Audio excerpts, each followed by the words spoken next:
expert panelists from 30 governments, private practice, academia, and other international organizations. But it is only fitting that we begin the conference with the esteemed heads of our 4 multilateral institutions, all of whom are passionate about the issue of trade and need no further introduction.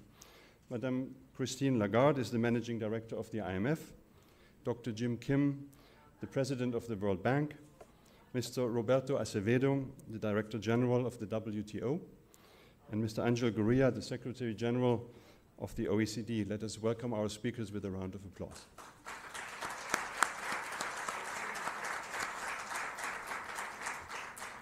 Before we begin, just a bit of housekeeping. I invite you, our audience here in the room and online, to follow this discussion at www.imf.org or on Twitter using the hashtag #TradeForGrowth. That is the word trade, the number 4, and the word growth. And with this, we're all set up. Let me first invite Managing Director Lagarde to the podium. Madame Lagarde, please. Thank you very much, Martin, and good morning to all of you. Selamat pagi. I was wondering which one I would choose as a first quote, whether I would use Montesquieu or whether I would use Adam Smith. My national background led me to Montesquieu. My better sharing with all of you probably took me to Adam Smith, so I will quote Adam Smith. Commerce, which ought naturally to be among nations as among individuals a bond of union and friendship, has become the most fertile source of discord and animosity. How pertinent, relevant, and timely that was, except that it was a line from The Wealth of Nations. It was way back. But it certainly reminds us that building a better trade system has never been an easy task. But I can't refrain from quoting Montesquieu, actually, because I think he gives us hope when he says, où il y a du commerce, il y a de bonnes mœurs, which I will not translate. We believe at the IMF that today's generation of policymakers will be measured by their ability to help create a lasting bond of what Adam Smith referred to, union and friendship, and bonnes mœurs. A trade system that works for all, and I would like to mention 3 priorities briefly by way of introduction, and I promise you that I will be back later this afternoon together with members on the panel as well. First, given the present circumstances, we need to work together to de-escalate and resolve the current trade disputes. And while it is tempting to be a bit depressed about this perspective, I am actually hopeful, because there is a clear appetite to improve and expand trade. Think of the flurry of welcome discussions and proposals to strengthen the WTO, or think of all the new trade deals such as TPP 11, the Regional African Trade Agreement, and the progress made on the US-Mexico-Canada deal. Well, let us try to use that momentum to turn tension into rapprochement and hopefully agreement. Second, we need to join hands to fix the global trade system, not destroy it. Fix it, not destroy it. This means looking at the distortionary effects of state subsidies, improving the enforcement of intellectual property rights, and taking steps to ensure effective competition to avoid the excess of market-dominant positions. It also means unlocking the full potential of e-commerce and other tradable services. And in all these areas, following the steps that have been identified by Roberto, we can actually use flexible approaches. We don't have to go for it all, but flexible approaches might certainly be the way to stitch what we have. Third, we need to work in partnership to ensure that trade is more effective in delivering for people. And this is not something that will be determined at the international level. It is something where, it is an area where international framework, policies, determination have to join hands with domestic local policies. Because we know that trade has helped transform the world by boosting productivity, spreading new technologies, and making product more affordable. Here in Asia, for example, trade has been instrumental in creating the world's largest middle class. And around the world, economic integration has boosted per capita incomes while creating millions of new jobs with higher wages. And yet, we all know that some workers, some communities are heavily affected by the human cost of disruption, whether from technology, from trade, or from a combination of both.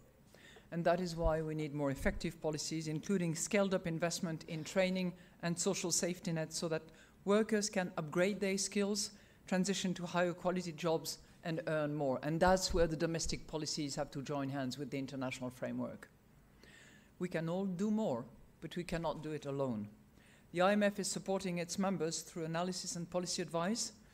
This includes our most recent World Economic Outlook, launched yesterday, and a new study on trade that is jointly produced by the IMF, the WTO, and the World Bank. It also includes our annual assessments of individual economies where we often advise on country-specific aspects of trade regime.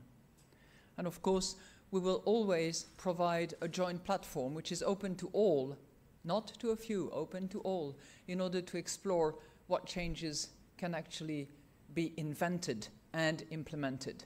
And this conference, which brings all the institutions together, is a clear evidence of the fact that on that particular aspect, we are joining hands and we are together. Thank you very much.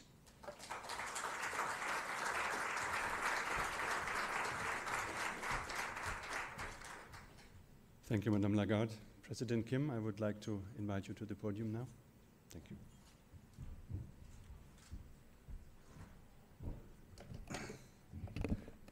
Thank you very much, Martin, and thank everybody for being here. For us, the key to ending poverty is to drive inclusive, sustainable economic growth. And in an increasingly interconnected world, trade is, frankly, the engine of that growth. Over the last 3 decades, trade has been a driving force behind the reduction of poverty and global inequality. Trade in goods as a share of GDP increased from 30% in 1988 to 52% in 2017. Rapid globalization has gone hand in hand with an increase in average income of around 24% in the world. Average incomes have increased almost half for the bottom 40% of the world's population, and much of that, of course, has been driven by China and India. During about the same time, since about the 1990s, more than 1 billion people have lifted themselves out of poverty, and the rate of extreme poverty has dropped to around 10%, the lowest it has ever been in recorded history. The pro-poor impact of trade liberalization in developing countries is clear. For example, in the 2001 US-Vietnam Free Trade Agreement helped reduce poverty in Vietnam by increasing wages in export-oriented sectors, catalyzing job reallocation from agriculture, forestry, and fishing into manufacturing, and by stimulating enterprise job growth. Similarly, in Argentina, Mercosur benefited poor and middle-class households relatively more than rich households. But in recent years, as we all know, trade liberalization has stalled. And in just the last few months, we've seen a return to protectionism. The escalation of tariffs will negatively affect the entire global growth outlook and slow down the pace of poverty reduction at a time when we can least afford it. Our biannual Poverty and Shared Prosperity report found that the pace of poverty reduction is slowing. To reach our goal of bringing extreme poverty below 3% by 2030, the world's poorest countries must grow at a rate that far surpasses their historical experience. Trade is a key factor if we were to have any hope of seeing that kind of growth. A reversal of trade openness would hurt many poor households in both developing and developed countries. Protectionist trade policies can cause a chain reaction as more countries adopt similar measures. The global recovery is built on investment, and there's a real danger that businesses will decide to wait for more policy clarity before engaging in new projects.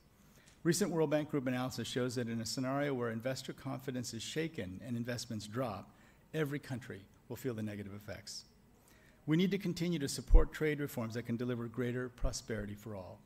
That includes removing trade barriers in areas such as services, agriculture, and e-commerce, and reducing subsidies and other measures that distort trade. The overall aim is to strengthen the multilateral trading system. Within countries, policy packages should ensure that trade gains are widely shared. Trade contributes to creating jobs overall, but many people in entire regions can be left behind. With trade, we don't have to choose between inclusiveness and economic growth. When we're working to boost and invigorate trade, those workers and those communities that aren't benefiting from globalization need to be at the front of our minds. There are ways to mitigate the negative impacts that trade may have, such as job search assistance, retraining, and vocational training. The Human Capital Index, which we're launching this week, will help countries invest more and more effectively in their people to build the foundations for lifelong learning, from early childhood education to workplace training to online courses for seniors. These investments will help ensure that workers will be prepared to compete in the more complex, increasingly digital economy of the future. Robust and inclusive trade is critical